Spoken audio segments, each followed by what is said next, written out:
의무다. 전도서 12장 13절. 아멘.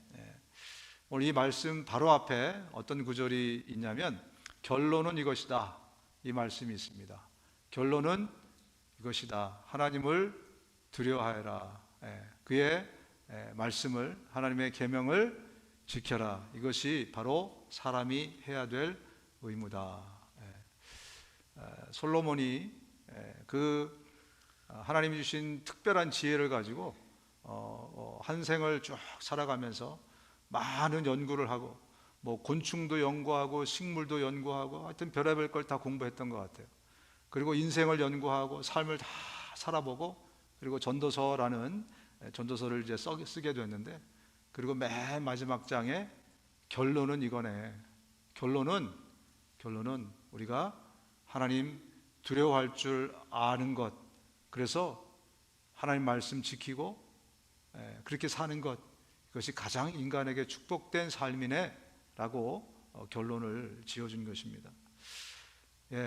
제가 일부 설교를 마치고 우리 성도님들의 표정을 딱 이렇게 보니까 저를 다 피하는 눈치였습니다. 눈을 마주치지 않으려고 하시는 것 같았어요. 오늘 이 말씀은 하나님이 금요일 날 아침에 갑자기 말씀을 틀으셨습니다. 그래서 주중에 말씀을 쭉 준비하고 있었는데 이 말씀을 주님이 특별히 우리에게 주셔서 오늘 이 자리에 있는 저와 여러분들, 또 방송을 통해서 듣는 분들에게 주님이 하실 말씀이 아닌가 기대하면서 이 말씀을 나눕니다. 제가 설문조사를 한번 해보고 싶은데요, 마음속으로 손을 드세요. 그리고 어두워서 저도 잘 안 보이는데 어쨌든 여러분, 하나님은 사랑의 하나님이다 라고 생각하시는 분 마음속으로 한번 손을 들어 보십시오. 우리 하나님은 사랑의 하나님, 긍휼의 하나님. 마음속으로 손을 들려고 그랬는데 또 이게 마음이 밖으로 뛰쳐나온 분도 계시네.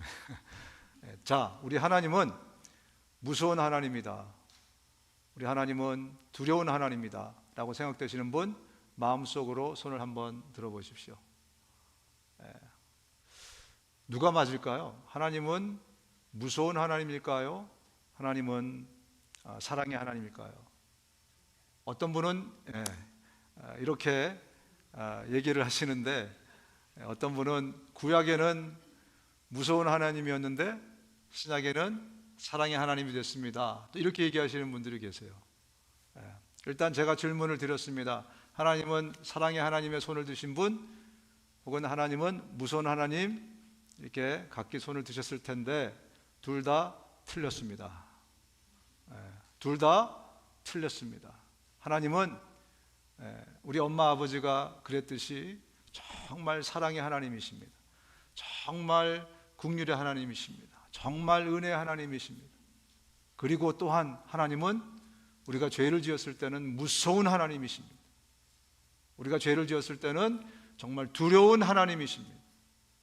그래서 우리가 하나님을 생각할 때 하나님의 어떤 그런 무서움과 두려운 면과 하나님의 은혜와 긍휼을 같이 갖고 있지 않으면 우리는 사랑만 늘 받고 자란 사람이 어떻게 되죠? 나중에 스포일이 되죠. 그죠? 나중에 아나무인의 사람이 되어버리죠. 그런 것처럼 우리 하나님에 대한 잘못된 오해를 갖고 있으면 우리는 굉장히 편협된 생각과 하나님에 대한 인식을 가지고 신앙생활을 하게 되어 있습니다.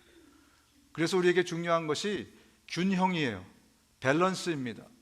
하나님은 정말 사랑과 은혜의 하나님이시면서 동시에 하나님은 어마어마하게 무서운 하나님이시라는 것, 특별히 죄에 대해서는 어마어마한 무서운 하나님이시라는 것을 우리가 제대로 회복해야, 그 밸런스를 갖춰야 우리가 신앙생활을 균형 있게 그렇게 할 수 있다는 말씀을 먼저 드립니다. 많은 사람들이 주일날은 하나님을 경배하고 높이고 이렇게 하면서 주중에 삶에서 보면 하나님을 자기 시다로 알고 있어요.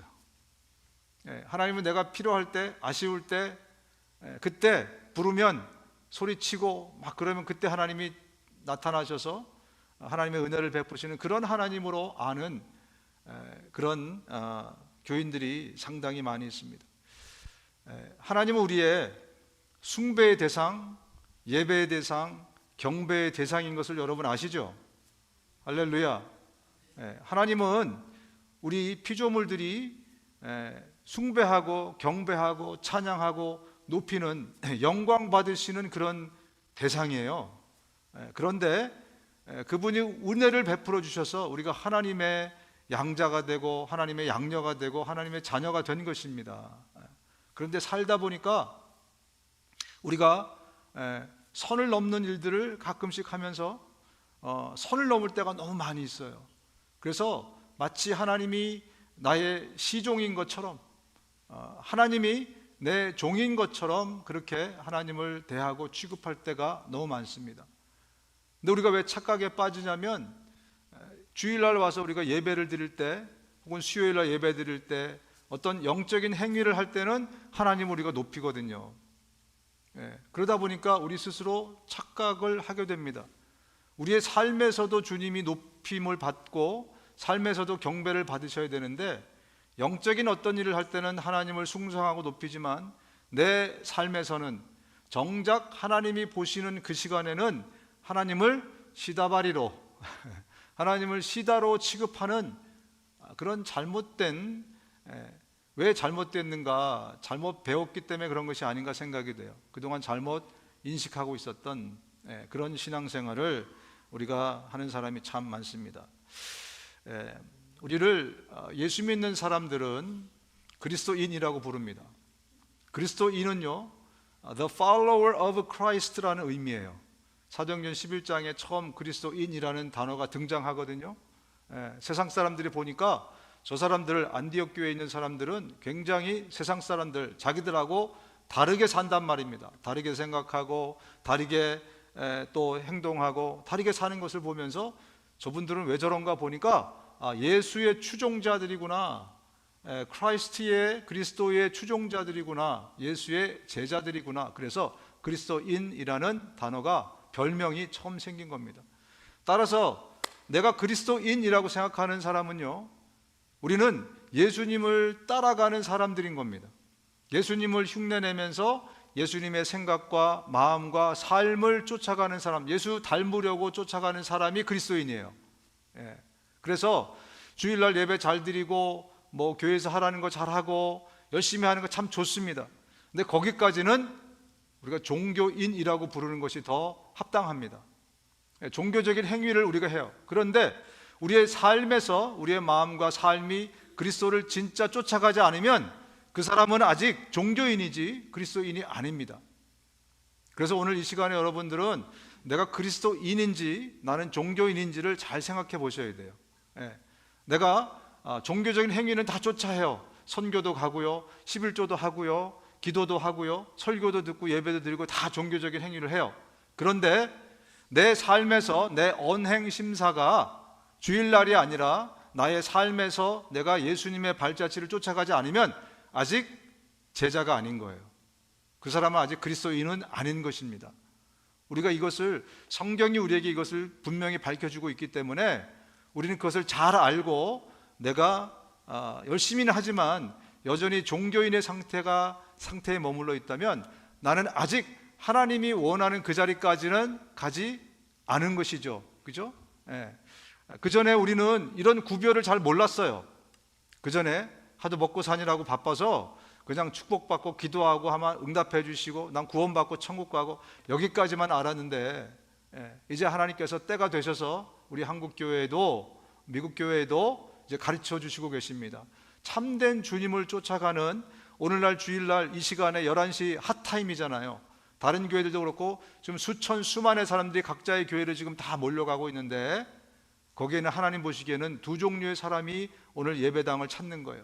한 종류는 그리스도인들이 가는 거 있고, 또 한 종류는 종교인들인 겁니다. 저와 여러분들은 모두 그리스도인들이 되었으면 좋겠습니다. 정말 주님을 쫓아가는, 형식적으로나 아니면 내가 복받기 위해서 어떤 그런 행위를 하나님께 드리면 하나님이 나를 복 주시고 뭐 이런 관계에 멈춰 있는 종교인이 아니고, 정말 내 생각과 언행 심사가, 삶이 예수님을 계속 쫓아가는, 그래서 예수님을 닮아가는, 그래서 나중에 내가 하나님처럼 되는, 하나님은 그 우리가 닮아야 될 대상을 자기 자신으로 이렇게 말씀하셨어요. 하나님을 닮으라고 말씀하셨거든요.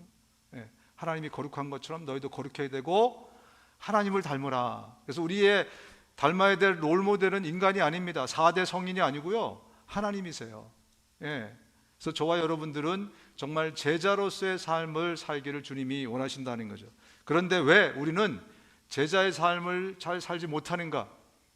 어떻게 하면 제대로 제자의 삶을 살 수 있을까? 오늘 하나님이 주신 말씀을 통해서 너무너무 중요한 말씀인데, 이것을 우리가 삶의 순종으로 갈 때 우리는 제자로서의 삶을 시작할 수 있는 어떤 능력, 기반, 바탕이 조성되게 됩니다. 본문으로 다시 들어가서 보면 그 뒤에 아리마대 사람 요셉이 예수의 시신을 거두게 해달라고 하여서 빌라도에게 청하였다. 그는 예수의 제자인데 유대 사람이 무서워서 그것을 숨기고 있었다. 빌라도가 허락하니 그는 가서 예수의 시신을 내렸다. 또 전에 예수를 밤중에 찾아갔던 니고데모도 모략에 침향을 섞은 것을 100근쯤 가지고 왔다. 그들은 예수의 시신을 모셔다가 유대 사람의 장례 풍속대로 향료와 함께 삼배로 감았다. 예수님이 골고다의 언덕에서 십자가에 못 박히셨습니다.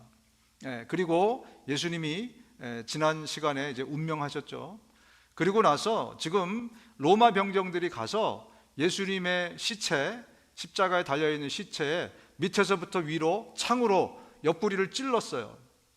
그 얘기는 폐를 관통해서 심장까지 이제 마지막 확인 사살을 했다라는 그러한 의미입니다.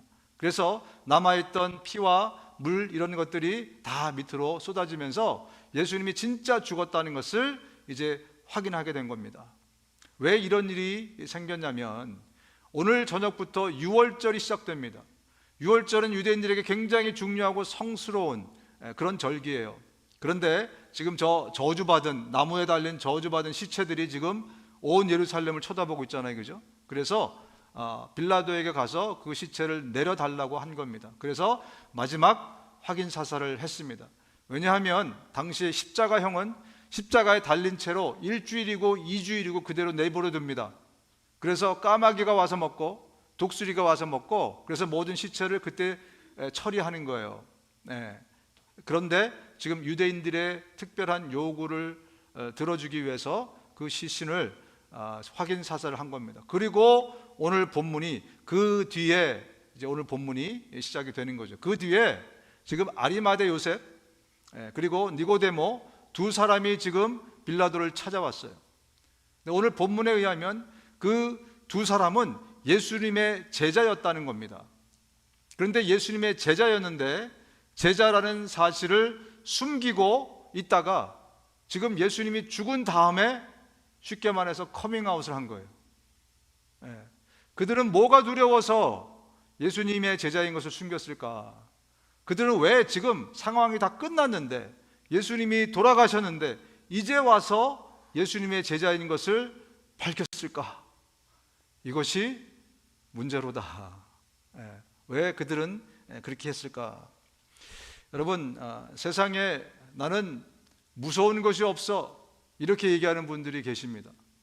우리 인생의 경험으로 그분들이 어떤 분들이라는 것을 너무나 잘 알아요. 그 사람은 겁이 많은 사람이에요. 그러니까 그런 얘기를 하는 거예요. 혹은 그 사람은 허풍쟁이입니다. 그 사람은 진짜 무서운 또 두려운 것이 없는 그런 사람이 아닙니다. 왜냐하면 우리 인간은 모두가 무언가를 무서워하고 두려워합니다. 이게 바로 인간됨이에요. 인간입니다. 다만 대상이 어떤 대상을 무엇을 두려워하고 무엇을 무서워하는가, 이게 문제인 거죠. 우리 인간이 언제부터 이런 무서움의 감정, 두려움의 감정이 우리 안에서 확 올라오게 됐을까요? 그거는 아시다시피 에덴 동산에서부터입니다. 인간이 죄를 지은 다음부터 이런 우리 안에 있었던 무서움과 두려움의 감정이 확 올라오기 시작한 겁니다. 아담과 하와가 선악과를 먹고 그리고 숨었습니다. 두려워서 숨었어요. 그래서 하나님이 찾아갔습니다. 찾아갔는데 아담이 이렇게 대답합니다. 하나님께서 동산을 거니시는 소리를 제가 들었습니다. 저는 벗은 몸인 것이 두려워서 숨었습니다. 이 문장을 여러분들이 평소에 읽으시면서 좀 이상하다 이런 생각을 가지신 분들이 틀림없이 있으셨을 겁니다. 지금 아담이 두려워해야 될 대상이, 무서운 대상이 누구죠? 하나님이죠. 하나님이 명령을 하셔서 선악과를 먹지 말라고 하셨는데 그가 선악과를 따먹었어요. 그러면 무서워해야 할 대상은 하나님입니다. 그런데 뭐가 지금 무섭고 두렵다고 합니까? 저는 벗은 몸인 것이 두렵다. 왜 이런 반응, 이런 대답을 했을까? 여러분, 지금 이 아담이 느끼는 두려움, 이 무서움, 이런 것은 사실 언제부터 시작이 된 거냐면 범죄하고 나서부터 시작된 것이 아닙니다. 하나님에 대한 두려움, 하나님에 대한 무서움이 상실되면서부터 나타난 것이 바로 하나님 아닌 다른 대상에 대한 두려움과 무서움이에요. 다시 말씀드릴게요. 지금 아담이 하와가 두렵고 무서워하는 이 감정은 하나님에 대한 두려움과 무서움이 상실되면서부터 그들에게 다른 대상에 대한, 세상에 대한, 인간에 대한 두려움과 무서움이 생긴 것입니다. 하나님께서 아담과 하와에게 말씀하셨죠. 이 아담과 하와가 사는 에덴 동산은 천국의 모형입니다. 여기는 하나님의 은혜, 하나님의 긍휼, 그것만 있는 바로 그 가운데에 있는 상태입니다. 이때 하나님께서 에덴 동산을 주시면서 딱 한 가지 해서는 안 된다는 계명을 하나 주셨어요. 주 하나님이 사람에게 명령하셨다. 동산에 있는 모든 나무의 열매는 네가 먹고 싶은 대로 먹어라. 그러나 선과 악을 알게 하는 나무의 열매만은 먹어서는 안 된다. 그것을 먹는 날에는 너는 반드시 죽는다. 너는 그 열매를 먹으면 아플 거야. 너는 그 열매를 먹으면 뭔가 네 몸이 상할 거야 라고 말씀하신 게 아니고 뭐라고 말씀하셨습니까? 죽는다고 말씀하셨어요. 이것은 굉장히 엄중한 말씀입니다. 그런데 아담과 하와의 마음 가운데 하나님에 대한 두려움이 사라지면서부터 그들은 그 말씀을 가볍게 여기기 시작합니다. 그래서 사실은 아담과 하와가 선악과를 베어 먹었을 때, 그때부터, 그 바로 전부터 무슨 유혹을 받을 때 이 선악과가 먹음직도 하고 보암직도 했던 것이 아니라 이미 하나님에 대한 두려움이 사라진 이후부터 그들은 그러한 마음이 있었던 거예요. 그것을 이 사탄이 트리거를 잡은 것뿐입니다. 하나님에 대한 두려움이 사라지면요, 우리는 하나님이 아닌 다른 대상에 대한 두려움과 또 무서움을 갖게 됩니다. 그것이 바로 인간입니다. 여러분, 우리 그리스도인들은 항상 두 갈래 길에 서 있게 됩니다. 하나는 하나님을 두려워할 것이냐, 아니면 세상이나 사람을 두려워할 것이냐. 하나님을 두려워하게 되면 세상이 두렵지 않습니다. 그런데 세상을 두려워하게 되면 하나님이 두렵지 않아요. 이게 그리스도인의 삶의 운명입니다. 그래서 예수님이 말씀으로 우리에게 정리를 해주셨어요. 너희들은 무엇을 두려워해야 된다. 우리 마태복음 10장 28절 같이 읽겠습니다. 시작. 몸은 죽일지라도 영혼은 죽이지 못하는 일을 두려워하지 말고 영혼도 몸도 둘 다 지옥에 던져서 멸망시킬 수 있는 분을 두려워하여라. 예수님이 정해 주셨어요. 우리가 두려워해야 될 대상은 뭐라고요? 하나님이시라는 거예요. 세상이나 사람이 아니라 우리를 영원히 죽일 수 있는, 영원히 우리를 아프게 할 수 있는 그 하나님을 우리가 두려워해야 된다. 그렇지 않으면 우리는 세상을 두려워하는, 사람을 두려워하는 그런 사람이 되기 때문에 그렇습니다. 경제가 어떻게 될까? 지금 많은 사람들이 염려하고 있습니다. 돈이 떨어지면 어떡하지? 그동안 은퇴 준비를 그래도 해놨는데 갑자기 세상이 바뀌어서 이 돈이 휴지 조각으로 바뀌면 어떡하지? 그런 두려움과 근심을 갖고 있는 분들도 계십니다. 짭을 잃어버리면 어떡하지? 또 내 자식들이 또 백수가 되면 어떡하지? 그죠? 또 사람이 무서운 사람도 있습니다. 보수가 무섭고, 또 건강을 잃을까봐 또 무섭고, 인생이 잘못될까봐 무섭고, 온통 세상이 두렵습니다. 여러분, 온통 세상이 두려운 사람은 왜 그러냐면 하나님이 두렵지 않기 때문에 그래요. 하나님이 두려운 사람은 세상이 절대로 두렵지 않습니다. 내가 진짜 하나님을 두려워하게 되면, 그러면 내 안에서 세상은 다 사라지게 되어 있습니다. 반대로 하나님을 두려워하는 사람, 또 세상을 두려워하는 사람은 하나님에 대한 것이 아무것도 아닌 것으로 그렇게 여겨지게 되어 있습니다. 불을 이렇게 다 끄고 설교를 하니까 집중을 너무 잘하셔서 좋네요. 조는 분도 안 보이고 너무 좋습니다. 여러분, 우리는 어떻게 보면 참 에덴 동산 같은 그런 환경 가운데 지금 신앙생활을 하고 있어요. 누가 우리 예수 믿는다고 핍박하거나 힘들게 하거나 어렵게 하는 경우는 거의 없습니다. 그래서 우리가 그동안 특별히 제 인생의 이 50몇 년을 이렇게 돌아보면 모든 환경들에 정말 하나님의 은혜, 긍휼밖에 이렇게 좀 논할 수밖에 없는 그런 환경 가운데 살았다고 생각이 됩니다. 그리고 들은 말씀, 전해지는 말씀들 들어보면 대부분이 우리 하나님은 사랑의 하나님, 은혜의 하나님을 굉장히 강조했어요. 그래서 제가 잘 아는 배경 가운데 어떤 진짜 복음이 전해져서 그 복음을 들을 기회가 많지 않았던 것 같아요. 예전에 잠시 동안 그런 것들이 있었지만 그 후로는 굉장히 하나님의 사랑과 은혜와 긍휼과 이런 것에 대한 말씀이 아주 그냥 대부분의 설교를 채운 것이 아닌가.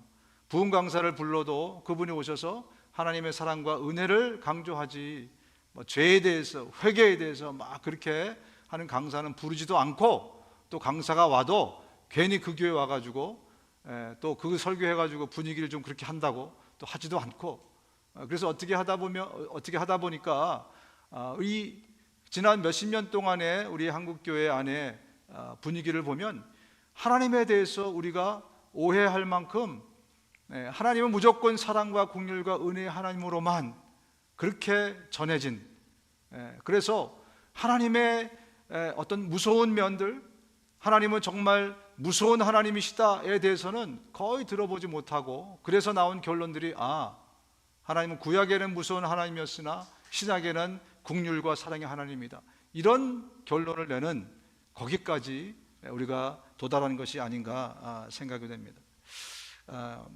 지금도 복음이 선포되는 곳에서는요 굉장한 어떤 파장이 일어납니다. 복음이 선포되면, 예수님이 오셔서 복음을 선포하셨을 때 어떤 일이 일어났습니까? 많은 사람들이 그 복음을 듣고 가슴이 찔렸어요.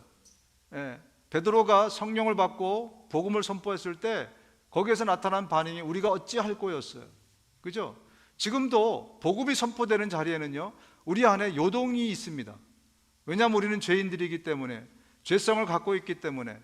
그래서 순수 복음을 예수님이 전하셨을 때 그 복음을 듣고 막 기뻐하고 막 즐거워하고 하는 반응보다는 먼저는 첫 번째 나타났던 반응은 항상 찔림이었어요.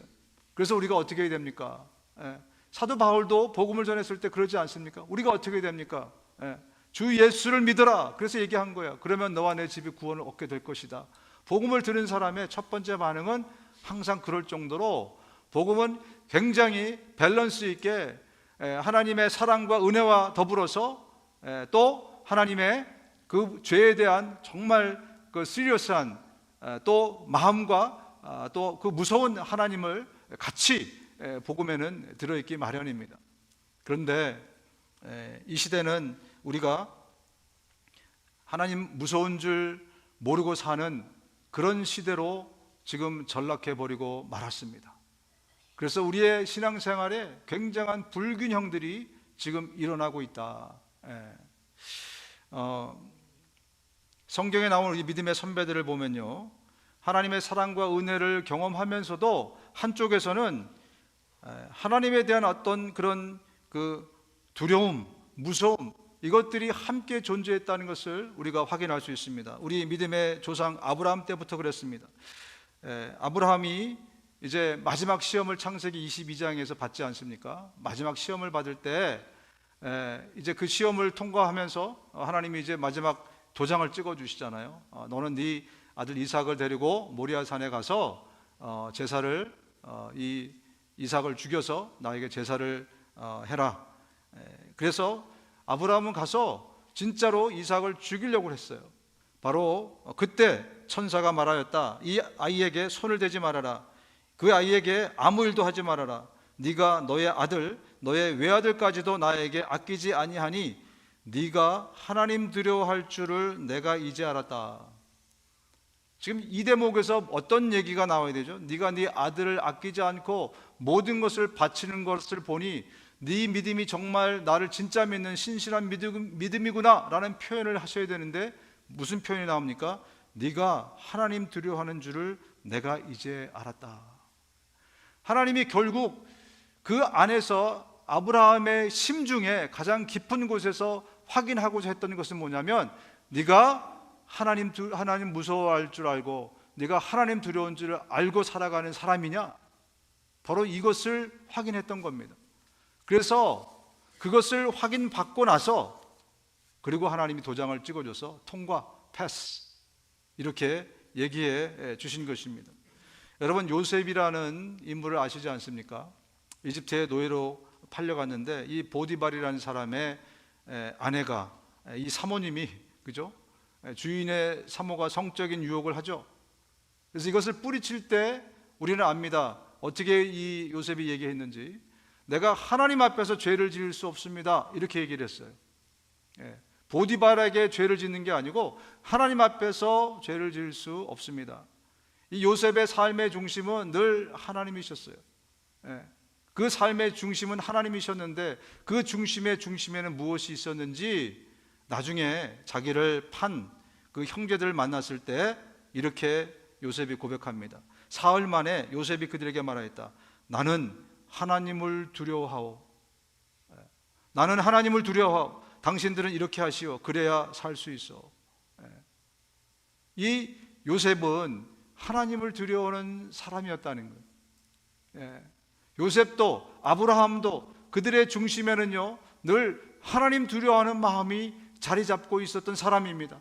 그래서 하나님께서는 아브라함을 쓰시고 요셉을 쓰시고 이들을 사용하신 거예요.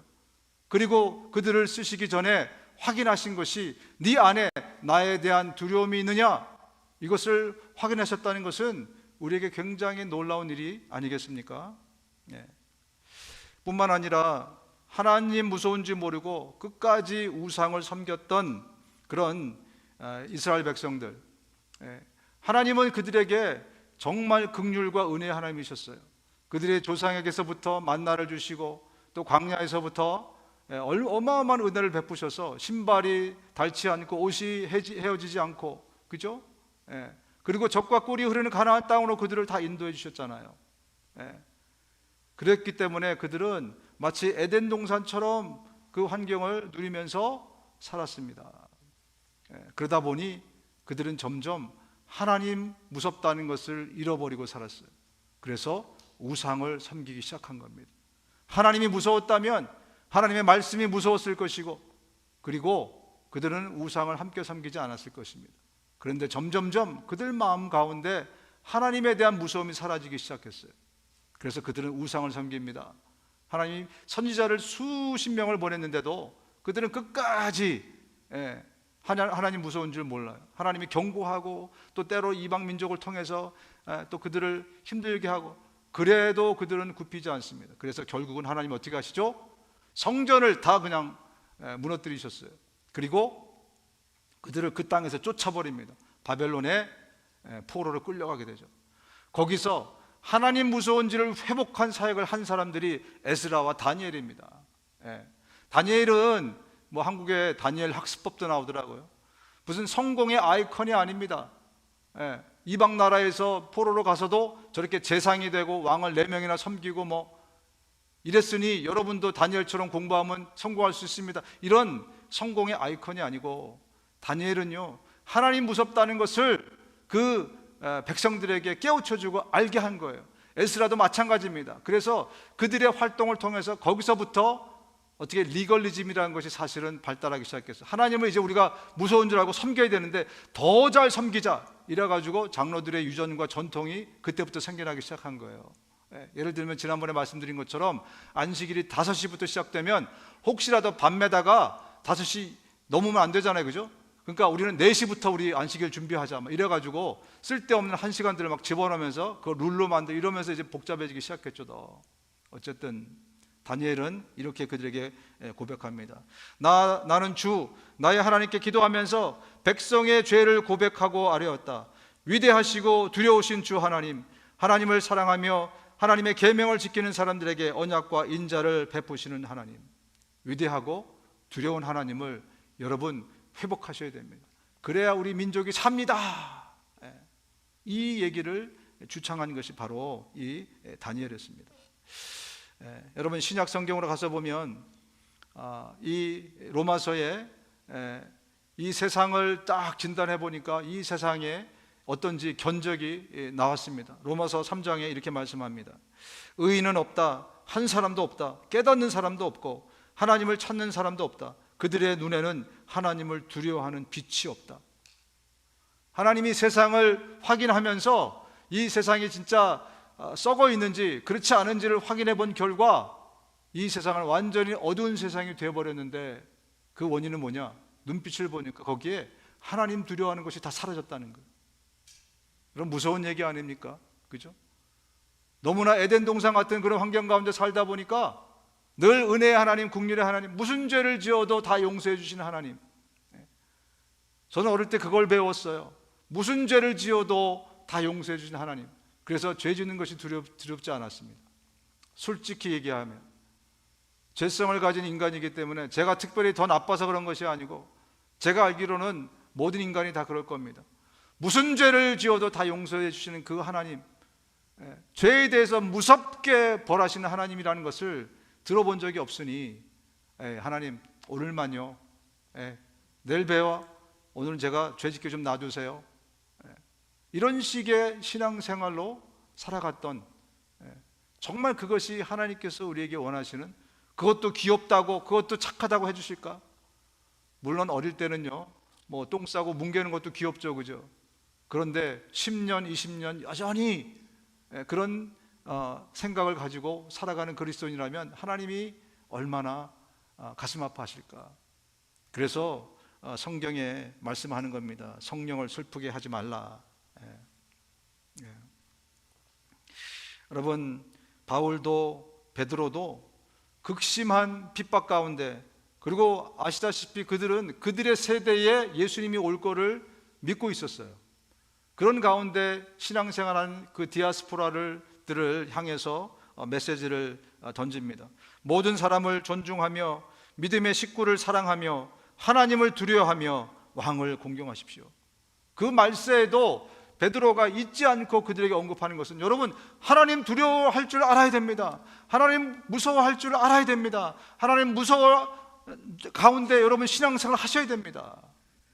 그렇게 베드로가 지금 신약 시대를 이야기하고 있어요. 구약 시대는 무서운 하나님, 신약 시대는 긍휼의 하나님, 이게 아닙니다.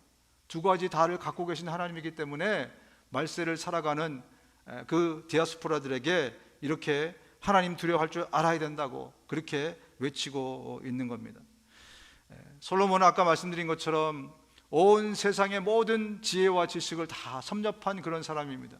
인생을 연구했고 또 살아봤고 즐겨봤고 모든 것을 다 해보고, 그리고 나서 전도서 8장에 이렇게 말씀합니다. 같이 한번 읽어보겠습니다. 시작.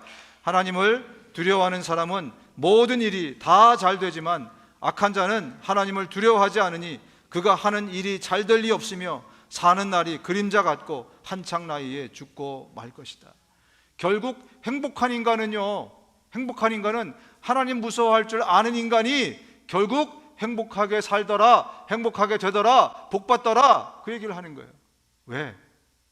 하나님 두려워할 줄 아는 사람은요, 하나님의 말씀대로 살면서 죄 짓지 않고 살거든요. 죄에 대한 심각성을 깨닫고 살거든요. 하나님이 죄를 얼마나 끔찍히 싫어하시는지를 깨닫고 살거든요. 그렇기 때문에 죄 짓지 않고 하나님이 하라는 것대로 살아가니 얼마나 하나님께서 이뻐하시고 복을 주시고 은혜를 그에게 내려주시겠습니까? 그리고 나서 아까 우리가 하간 말씀을 결론적으로 하는 겁니다. 할 말은 다 하였다. 결론은 이것이다. 하나님을 두려워해라. 그분이 주신 계명을 지켜라. 이것이 바로 사람이 해야 할 의무이다. 하나님을 두려워하라는 게 하나님을 구약의 그 두려운 하나님으로만 알라, 이 뜻이 아닙니다. 우리는 하나님의 은혜와 긍휼과 사랑을 잊고 살아가는 사람이고 오늘도 그 은혜와 사랑 가운데 살아가고 있습니다. 그러나 잊지 말아야 할 것은 하나님은 죄에 대해서는 정말 엄중하시다는 겁니다. 죄에 대해서는 정말 두려운 하나님, 무서운 하나님이라는 겁니다. 그것을 잊지 말라, 이렇게 말씀하시는 거죠.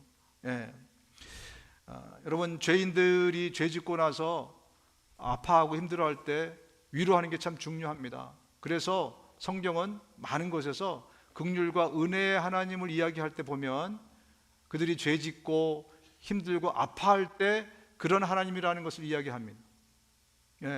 우리가 하나님은 은혜의 하나님이고 긍휼의 하나님이니까 너 다시 돌아오면 하나님이 용서해줘, 걱정하지 마, 하나님 그런 하나님이야.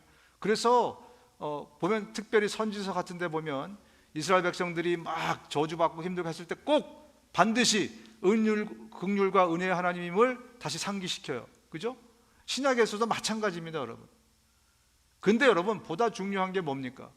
상처받고 힘들고 어려워서 죄 짓고 막 아파하는 사람을 위로하는 게 더 중요합니까? 아니면 죄 짓지 않게 하는 게 더 중요합니까? 제가 볼 때는요, 죄 짓지 않게 하는 게 더 중요한 겁니다. 그래서 어떻게 보면 지금 이 시대에 무서운 하나님을 잃어버린 우리가 바로 그 무서운 하나님을 잃어버렸기 때문에 마음대로 죄 짓고 살아가니 이제는 그 잃어버린 포지션들을 회복해야 될 필요가 있지 않겠는가. 그래서 이 시간에 하나님이 저와 여러분에게 이 말씀을 주시는 것이 아닌가 생각이 됩니다. 저와 여러분의 삶을 보면 정말 그 에덴 동산 같은 삶이 아니겠습니까, 여러분? 남과 비교해서 내가 없는 거지, 여러분, 없는 게 뭐가 있습니까? 남이 두 채 있을 때 나 한 채 있어서 내가 없는 것처럼 느껴지는 것뿐이지, 여러분, 배고른 사람이 있습니까? 헐벗은 사람이 있습니까? 굶주린 사람이 어디 있습니까? 하나님 우리에게 에덴 동산 같은 삶을 주시고 그런 은혜와 긍휼 가운데 살게 하셨는데, 그러다 보니까 점점점 우리 마음 가운데서 하나님에 대한 무서움이 사라져 버렸어요. 나는 뭘 해도 하나님이 다 용서해 주시고 뭘 해도 다 받아주시고 우리 할아버지 같은, 할머니 같은 하나님이세요. 그러다 보니 맘대로 죄 짓고 맘대로 내가 살아가는, 여러분, 우리에게 우상의 문제는 정말 심각한 문제입니다.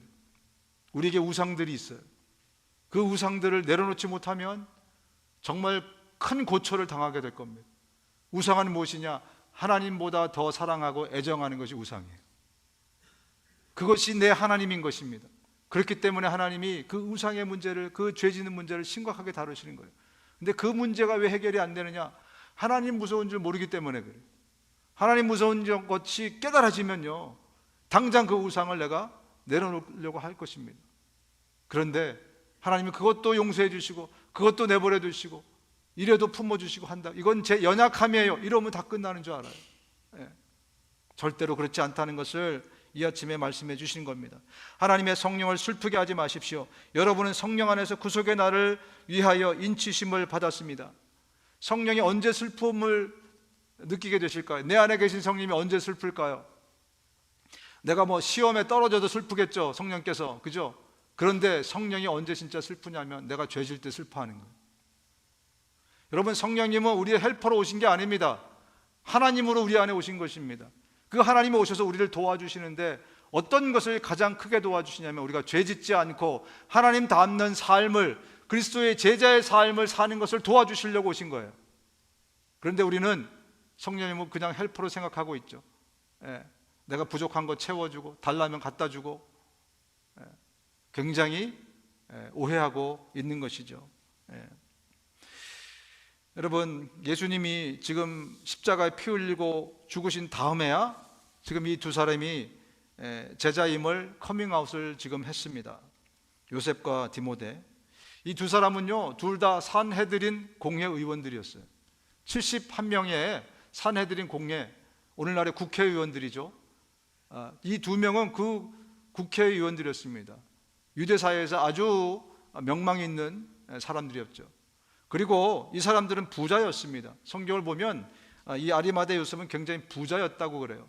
그리고 예수님께 무덤까지 제공한 사람입니다. 그리고 또 같이 있는 이 지금 찾아온 니고데모가 모략과 침향을 섞은 것을 100리트라쯤 가져왔다 그러는데, 이걸 찾아보니까요 100리트라가 32kg이라 그래요. 그리고 이것을 AI를 시켜서 요즘 얼마냐 이렇게 물어보니까 2억쯤 한대요. 둘 다 어마어마한 부자들이에요. 네. 이들이 만약에 예수의 제자였다는 것이 전에 밝혀졌다면 이들의 삶이 어떻게 됐겠습니까? 이들이 갖고 있었던 사내들이 공예의 어떤 지위, 갖고 있던 재산, 모든 것이 다 날아가는 거예요. 이들은 그런 것이 두려웠던 겁니다. 그래서 제자임을 숨기고 살아갔어요. 그런데 문제는 뭐라고요? 게임이 다 종료가 됐는데, 예수님이 돌아가셨는데 이제서야 나타나서 지금 제자됨을 고백하는 거 아니겠습니까? 예수님의 시체를 달라. 이래서 예수님의 제자됨을 이제서야 그들이 고백하는 겁니다. 도대체 무슨 일이 있었길래? 여러분, 예수님이 돌아가시는 장면을 사복음서가 다 기록하고 있습니다. 이 사복음서를 종합해 보면 예수님이 십자가에서 운명하실 때 온 세상과 우주 만물도 그 예수님의 죽음을 애도합니다. 그래서 갑자기 하늘이 어두워졌다고 기록하고 있어요. 갑자기 하늘이 어두워지면서 그런데 보아라, 성전 휘장이 위에서 아래까지 두 폭으로 찢어졌다. 그동안 지성소, 하나님이 계신 그 장소, 아무나 들어갈 수 없는 장소였는데 이 휘장이 이렇게 두껍습니다. 이 손의 간격만큼. 근데 그것이 위에서부터 아래로 찢었다는 겁니다. 하나님이 찢으셨다는 거죠. 그래서 이제는 하나님과 인간 사이의 간격이 확 찢어진 거죠. 어마어마한 사건이 지금 발생한 겁니다. 그리고 땅이 흔들리고 지진이 났다는 거죠. 바위가 갈라지고 막 바위가 터지고 엄청난 일이 예수님의 운명과 함께 막 일어나게 된 거죠. 그리고 무덤이 열렸답니다. 당시에는 돌 무덤이었는데 가리고 있던 돌들이 막 다 나자빠지고, 그리고 문제는 그 안에 있는 시체들이 막 일어나가지고 3일 전에 죽었던 아버지가 할아버지가 벌떡 일어나서 지금 집으로 찾아오는 이런 엄청난 일이 지금 발생한 거죠. 그리고 그들은 예수께서 부활하신 뒤에 무덤에서 나와서 거룩한 도성에 들어가서 많은 사람들에게 나타났다. 집에만 간 게 아니라 동네방네를 막 돌아다니면서 얼마 전에 장사를 치렀는데, 그죠?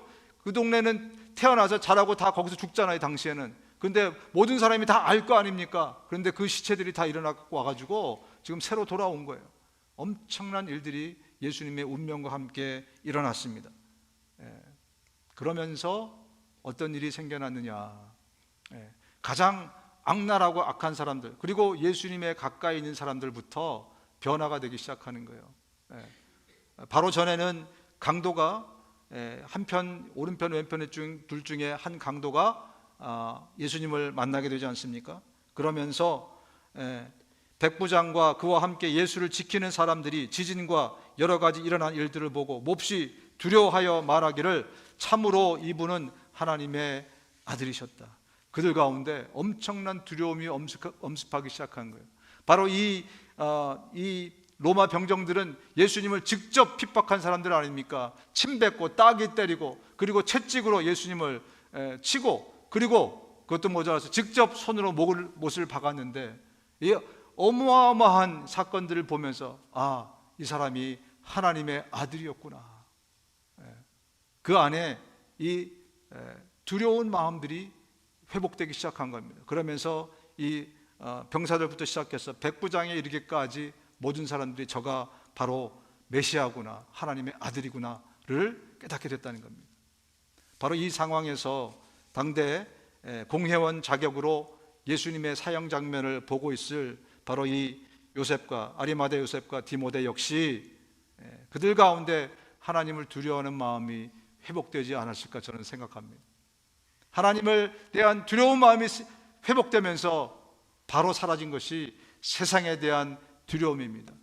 그들이 잃어서는 안 되는 것들, 잃고 싶지 않은 것들, 그들을 붙들고 있던 그 모든 그것들이 더 이상 잃어버린다고 해서 무서워지지 않게 되어버린 것이죠. 그렇습니다. 인간은요, 하나님을 두려워하는 것이 회복되면 세상이나 사람이 더 이상 무서워지지 않습니다. 반대로 세상을 무서워하고 사람을 무서워하고 있다면 하나님이 무섭지 않습니다. 그들은 많은 것들을 가지고 있었습니다. 그래서 참 제자로서의 삶을 사는 것이 어려웠어요. 여러분, 참 제자로 산다면 우리가 붙들고 있는 많은 소중한 것들, 이러한 것들을 내려놓을 것을 주님이 요구하십니다. 참 제자로 산다는 것은요, 예수님의 참 제자로 산다는 것은 내 것을 내려놔야 됩니다. 그렇지 않으면 예수님을 따를 수 없기 때문에 그렇습니다. 여러분, 육신의 것을 잔뜩 붙들고 있으면서 영적인 것을 우리가 붙들 수 없습니다. 두 가지 다를 붙들 수 없는 것은 물이 위에서 흐르는 것처럼, 밑으로 흐르는 것처럼 그런 이치인 것입니다. 그래서 육신의 것을 내려놓지 않으면 우리는 절대로 영적인 것을 담을 수가 없어요. 그런데 그들은 육신의 것들을 잔뜩 붙들고 있었어요. 그래서 제자로서 살아갈 수 없었던 겁니다. 제자로서 밝힐 수 없었던 것이죠. 그런데 이제 하나님에 대한 두려움을 회복하고 나니 그 다음부터 그 모든 것들은 다 배설물처럼 여길 수밖에 없게 되는 거죠. 그래서 그들은 모든 것들을 내려놓은 것입니다. 여러분, 성경은 예수님은 말씀하시기를 제자의 길은 굉장히 명확하고 단호하다 이렇게 말씀합니다. 그래서 어떤 사람을 예수님이 제자로 불렀는데 그 장면이 누가복음 9장에 나옵니다. 예수께서 다른 사람에게 나를 따라오너라 하고 말씀하셨다. 그러나 그 사람이 말하였다. 주님, 내가 먼저 가서 아버지의 장례를 치르도록 허락하여 주십시오. 그러나 예수께서는 그에게 말씀하셨다. 죽은 사람들을 장사하는 일은 죽은 사람들에게 맡겨두고 너는 가서 하나님 나라를 전파하여라. 제자의 길은 너무나 명확해서 아버지 장례도 지금 못 치러요. 너 내 제자이면 지금 모든 것을 내려놓고 지금 쫓아와야 돼 라고 말씀합니다. 또 다른 사람이 말하였다. 주님, 내가 주님을 따라가겠습니다. 그러나 먼저 집안 식구들에게 작별 인사를 하게 해주십시오. 예수님께서는 그에게 말씀하셨다. 누구든지 손에 쟁기를 잡고 뒤를 돌아보는 사람은 하나님 나라에 합당하지 않다. 여러분, 예수님이 12제자가 어떻게 했습니까? 예수님을 당장 따라 나섰습니다. 그죠? 자기의 부모나 자녀나 재산이나 모든 것들을 다 내려놓고 그리고 예수님을 쫓았어요. 영적인 것을 붙들기 위해서는요, 육신적인 것을 내려놓지 못하면 그러면 우리는 영적인 것을 절대 붙들 수 없다는 것을 강조하고 말씀해 주고 있는 겁니다. 문제는 이게 쉽냐 이거죠. 이거 할 수 있느냐 이거죠. 여러분, 우리가 붙들고 있는 것들, 내가 붙들고 있는 것도 있지만 그것들이 나를 붙들고 있기 때문에 우리가 내려놓지 못하고 있습니다. 그죠? 나도 붙들고 그것들도 나를 붙들고, 그러니까 내 힘으로 이것을 내려놓고 주님을 쫓는다는 것이 정말 힘듭니다. 그런데 한 가지, 하나님을 두려워하는 마음이 회복되면 그 일을 우리가 할 수 있습니다. 문제는 하나님 두려워하지 않고 세상이 두렵고 사람이 두렵고 하나님 이외의 것이 두렵기 때문에 우리가 내려놓지 못하는 거예요. 그래서 오늘 이 아침에 우리가 회복해야 될 것은 바로 그겁니다. 내 마음에 하나님만 두려워하는, 하나님 두려워하는 그 마음이 회복되게 하소서. 그러면 그때부터 우리는 제자의 삶을 살 수 있게 됩니다. 그때 비로소 우리는 나를 부인할 수 있어요. 십자가 지려면 내가 지고 있던 걸 내려놔야 십자가를 지고 쫓을 수 있을 거 아니겠습니까? 예수님이 말씀하시잖아요. 지난주에도, 그죠?